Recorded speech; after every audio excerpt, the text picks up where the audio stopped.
Slow motion में से धीरे धीरे हम लोग स्लो को बाहर निकाल देंगे। अब हम लोग के पास बच गया मोशन। तो आज क्लास 9 के साइंस के चैप्टर मोशन में हम लोग देखेंगे कि मोशन एक्चुअली में होता क्या है और इससे रिलेटेड कुछ टर्म्स। तो चलिए शुरू करते हैं। सबसे पहला टर्म्स हमारा आता है पोजीशन, यानी कि अवस्था। मान लिए अभी आप अपने घर पोजीशन ए पे खड़ा है, पोजीशन ए से आप पोजीशन बी स्कूल चले गए, तो आपका जो पोजीशन था ए से बी में चेंज हो गया। आप बी पे चले गए तो आप रिस्पेक्टली उसका कंपैरिजन करेंगे पॉइंट ए से। तो पॉइंट ए हमारा हो गया रेफरेंस पॉइंट या ओरिजिन, वहाँ से आपका पोजीशन बी की ओर चेंज हो गया। अब पोजीशन में कितना बदलाव आया उसको मेजर करने के लिए हम लोग दो टर्म्स को देखेंगे। पहला डिस्टेंस और दूसरा डिस्प्लेसमेंट। हम लोग मान लिए ए से बी गए, फिर बी से सी गए। ए से बी गए 8 किलोमीटर, फिर बी से एक टर्न लेकर सी गए 6 किलोमीटर। टोटल डिस्टेंस हम ट्रैवल कर लिए 14 किलोमीटर। वहीं अगर हम डायरेक्ट ए से सी चले जाते तो हमारा टोटल डिस्टेंस हो जाता 10 किलोमीटर। तो इसमें देखिए ए से बी फिर बी से सी, टोटल डिस्टेंस 14 किलोमीटर हमारा डिस्टेंस हो गया। वहीं ए से जो डायरेक्ट हम लोग गए सी पे 10 किलोमीटर, ये हमारा डिस्प्लेसमेंट हो गया। यानी कि डिस्टेंस वो एक्चुअली रास्ता पाथ है जिससे हम लोग ट्रैवल करके कहीं पहुंचते हैं। वहीं डिस्प्लेसमेंट उसको कहते हैं जो पोजीशन में चेंज आता है। तो पोजीशन हमारा ए था, चेंज आ गया सी में, तो टोटल कितना चेंज आया था 10 किलोमीटर का, लेकिन हम लोग डिस्टेंस कितना ट्रैवल किए 14 किलोमीटर। यही डिस्टेंस और डिस्प्लेसमेंट में अंतर होता है। यहाँ हम लोग देखेंगे दो क्वांटिटी, स्केलर क्वांटिटी और वेक्टर क्वांटिटी। स्केलर क्वांटिटी में वो ओनली मैग्नीट्यूड होता है, जैसे न्यूमेरिकल फिगर, जैसे 14 किलोमीटर, 8 किलोमीटर, 6 किलोमीटर। वहीं वेक्टर क्वांटिटी में मैग्नीट्यूड के साथ साथ उसका डायरेक्शन का भी वर्णन होता है। जैसे डिस्प्लेसमेंट में यहाँ हम लोग देख रहे हैं कि 10 किलोमीटर ए टू सी, किसकी ओर, सी की ओर डायरेक्ट, कहीं कोई रास्ता फॉलो करने की आवश्यकता ही नहीं है। तो स्केलर क्वांटिटी में ओनली मैग्नीट्यूड, वेक्टर क्वांटिटी में मैग्नीट्यूड प्लस डायरेक्शन।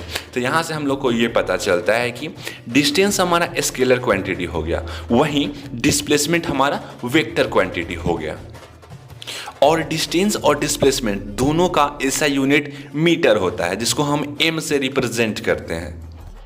आगे हम लोग देखेंगे डिस्टेंस और डिस्प्लेसमेंट के कुछ फैक्ट्स। जैसे अगर मान लिए हम एक सीधी लाइन में ट्रैवल करते हैं तो हमारा डिस्टेंस और डिस्प्लेसमेंट दोनों इक्वल होंगे।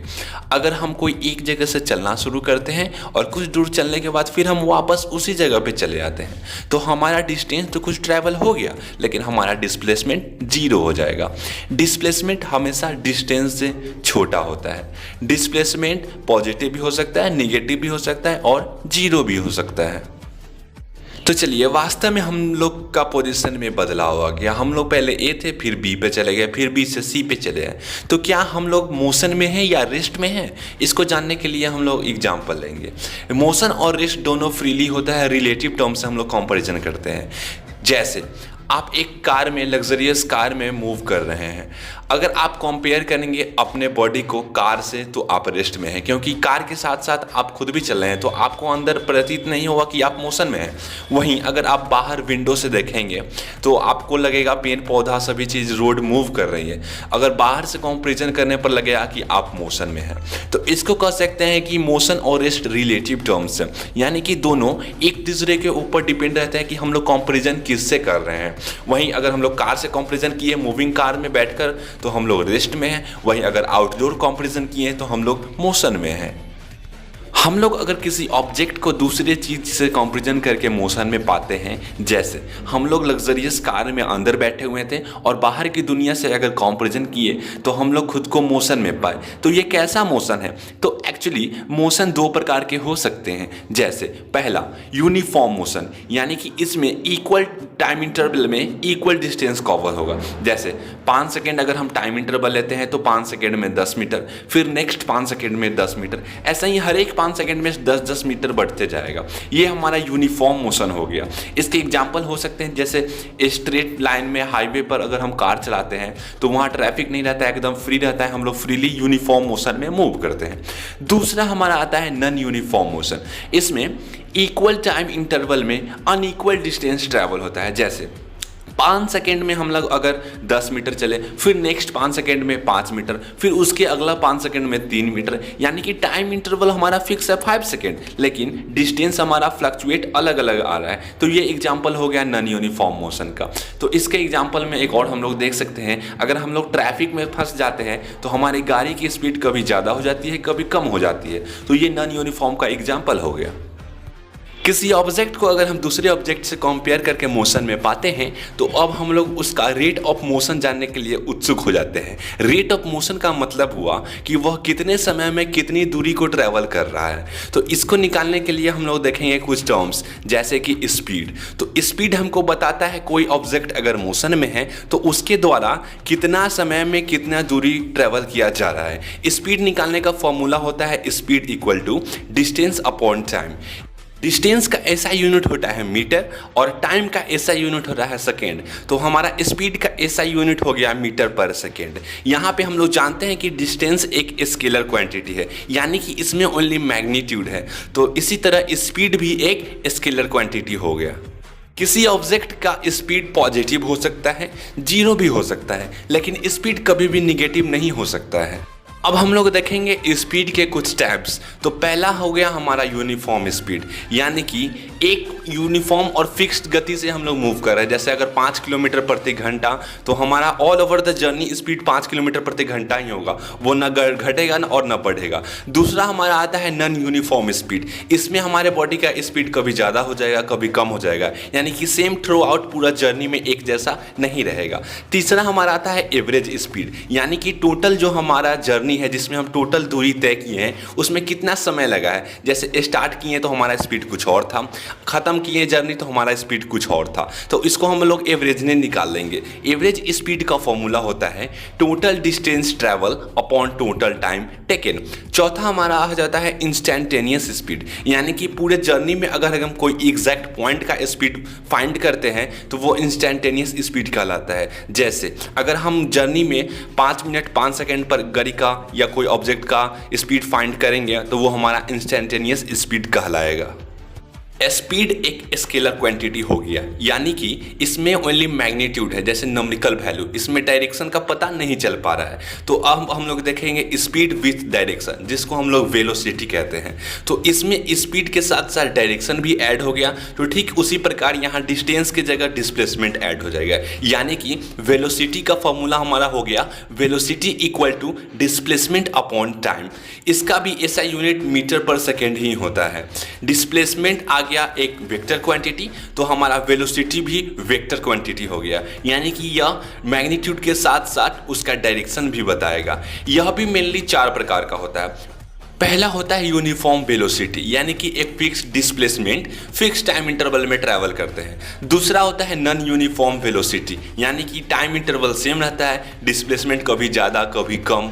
तीसरा हमारा हो जाता है एवरेज वेलोसिटी, यानी कि पूरी जर्नी के दौरान शुरू से लेकर अंत तक जो वेलोसिटी था उसका एवरेज। तो इसका निकालने का भी फॉर्मूला सेम होता है, average velocity equal to total displacement upon total time taken. लेकिन अगर वेलोसिटी इंक्रीज कर रहा है लगातार, जैसे हर एक सेकेंड में 2 metre per second 2 metre per second करके हमारा वेलोसिटी इंक्रीज कर रहा है, तो उसका एवरेज वेलोसिटी का फॉर्मूला हो जाता है initial velocity plus final velocity by 2, यानी कि टोटल जो हमारा शुरू में वेलोसिटी था प्लस जर्नी के लास्ट में जो वेलोसिटी था उसका सम 2 से डिवाइड कर देंगे।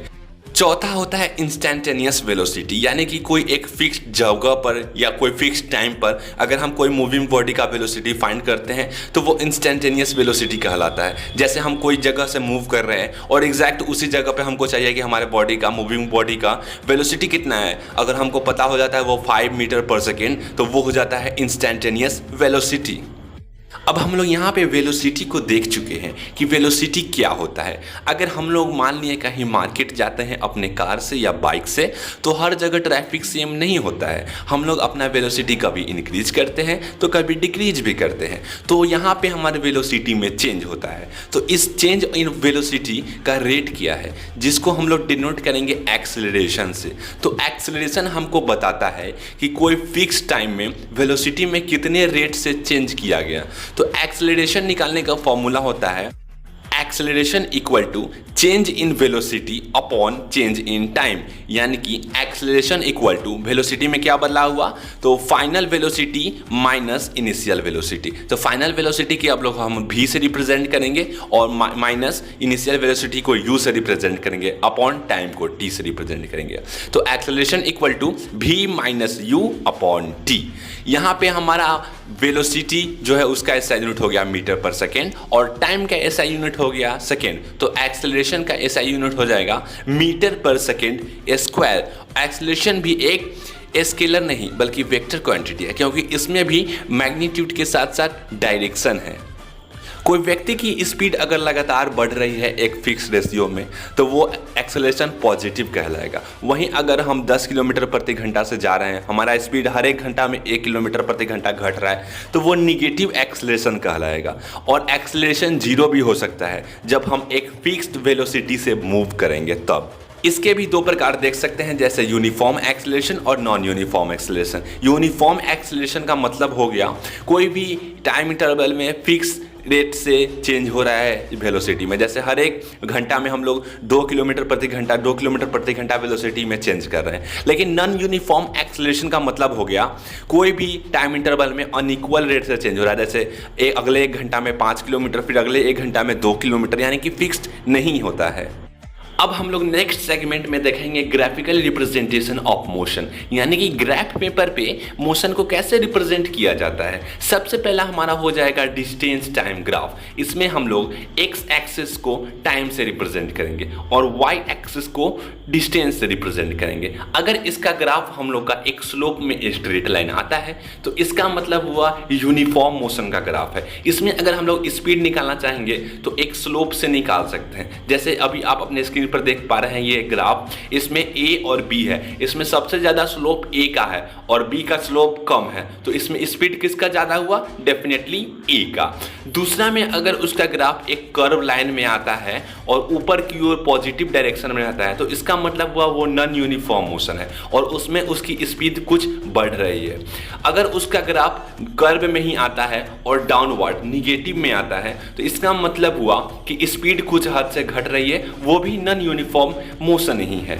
अगर डिस्टेंस टाइम ग्राफ हमारा टाइम एक्सिस से एकदम पैरेलल आता है और स्ट्रेट लाइन आता है, इसका मतलब हुआ कि बॉडी रेस्ट में है, उसमें कोई मूवमेंट नहीं हो रहा है, वह रेस्ट में है। क्योंकि डिस्टेंस तो हमारा सेम ही है लेकिन टाइम पास करते जा रहा है, यानी कि टाइम के पास करते के साथ साथ बॉडी हमारा वहीं सेम जगह पे खड़ा है। दूसरा में हम लोग देखेंगे वेलोसिटी टाइम ग्राफ। इसमें हम लोग एक्स एक्सिस को टाइम से रिप्रेजेंट करेंगे और वाई एक्सिस को वेलोसिटी से रिप्रेजेंट करेंगे। इसका ग्राफ अगर टाइम एक्सिस से सेम पैरेलल आता है तो स्ट्रेट लाइन में, तो इसका मतलब हो गया हमारा कांस्टेंट वेलोसिटी से, यानी कि किसी ऑब्जेक्ट का वेलोसिटी 2 मीटर पर सेकेंड है तो पूरी जर्नी के दौरान 2 मीटर पर सेकेंड से ही ट्रैवल कर रहा है। अगर इसका ग्राफ एक स्ट्रेट लाइन में आता है स्लोप से तो इसका मतलब हुआ उसके वेलोसिटी में लगातार कुछ बदलाव आ रही है, यानी कि बॉडी एक्सेलरेट हो रहा है। और एक्सेलरेट कैसा है, यूनिफॉर्म एक्सेलरेशन है, क्योंकि वो fix velocity fix time interval में लगातार बढ़ते जा रहा है। अगर इसका ग्राफ एक जिगजैग मोशन में आता है तो इसका मतलब हुआ वो नॉन यूनिफॉर्म एक्सेलरेशन से मूव कर रहा है, यानी कि उसकी वेलोसिटी कभी ज़्यादा हो जा रही है तो कभी कम हो जा रही है। अब हम लोग इस चैप्टर के सबसे महत्वपूर्ण सेक्शन के बारे में बात करेंगे, यानी कि इक्वेशंस ऑफ मोशन। इस मोशन चैप्टर में हम लोग जो पढ़े हैं, अगर इससे बेस कुछ न्यूमेरिकल्स आते हैं तो हम लोग उसको कैसे सॉल्व करेंगे, तो इसके लिए हम लोग कुछ इक्वेशंस को डिराइव करेंगे। जैसे सबसे पहला वेलोसिटी और टाइम का क्या रिलेशन है, तो इसको निकालने के लिए हम लोग जानते हैं एक्सेलरेशन इक्वल टू क्या होता है, final velocity minus initial velocity upon time. तो हमारा हो गया a equal to v minus U upon T. तो इसमें t को हम a से मल्टीप्लाई कर देंगे तो at equal to v minus U, फिर u इधर माइनस में है तो उधर at के साथ प्लस में हो जाएगा, तो v equal to U plus at। तो हमारा पहला इक्वेशन हो गया v equal to U plus at। दूसरा, पोजीशन और टाइम में क्या रिलेशन है। तो इसमें हम लोग जानते हैं स्पीड इक्वल टू होता है डिस्टेंस अपॉन टाइम। तो टाइम को स्पीड से गुना कर देंगे तो हमारा निकल जाएगा डिस्टेंस, यानी कि distance equal to speed into time. हम डिस्टेंस को एस से रिप्रेजेंट करेंगे। स्पीड हमको कैसा चाहिए, तो पूरा जर्नी ट्रैवल की है तो एवरेज चाहिए ना। तो एवरेज स्पीड का क्या फॉर्मूला है, initial velocity plus final velocity upon 2। तो v plus U upon 2 into time को t से रिप्रेजेंट करेंगे। तो इसमें हम लोग देख रहे हैं v का वैल्यू हम लोग पहले फाइंड कर चुके हैं इक्वेशन 1 में। तो v का value u plus A T हम लोग यहाँ पे पुट कर देंगे। तो हमारा हो गया s equal to U plus A T plus U upon 2 into T. इस इक्वेशन को सॉल्व करने पर हम लोग पाएंगे s equal to 2ut upon 2 plus A T square upon 2। तो इसमें पहला u में 2 से 2 कैंसिल हो गया, तो हमारा हो जाएगा s equal to U T plus half A T square. तीसरा में हम लोग देखेंगे पोजीशन वेलोसिटी में क्या रिलेशन है। हम लोग यहाँ तक तो डिराइव कर चुके हैं कि s equal to V plus U upon 2 into T, दूसरे इक्वेशन ऑफ मोशन से। तो यहाँ से हम लोग अब यहाँ पे v का वैल्यू नहीं भरकर t का वैल्यू पहले इक्वेशन से भर देंगे। तो हमारा t का वैल्यू होता है v minus U upon A. तो हमारा s इक्वल टू हो गया v plus U upon 2 into V minus U upon A. तो हमारा s इक्वल टू 2 से a मल्टीप्लाई हो जाएगा तो 2a, और v plus U into V minus U हम लोग जानते हैं a plus B into A minus B होता है A square minus B square. तो हमारा यहाँ पे हो जाएगा V square minus U square. तो s equal to V square minus U square upon 2a हमारा s से मल्टीप्लाई हो जाएगा। तो हमारा यहाँ पे थर्ड इक्वेशन निकल जाएगा 2as equal to V square minus U square. एक बार और रिकैप कर लेते हैं। पहला equation v equal to U plus A T, दूसरा equation s equal to U T plus half A T square, तीसरा equation 2as equal to V square minus U square. So that's it. यहाँ पे यह chapter खत्म होता है। उम्मीद है आपको पसंद आया होगा। तो हंसते रहिए, मुस्कुराते रहिए और देखते रहिए विशाल गौरव क्रिएशन।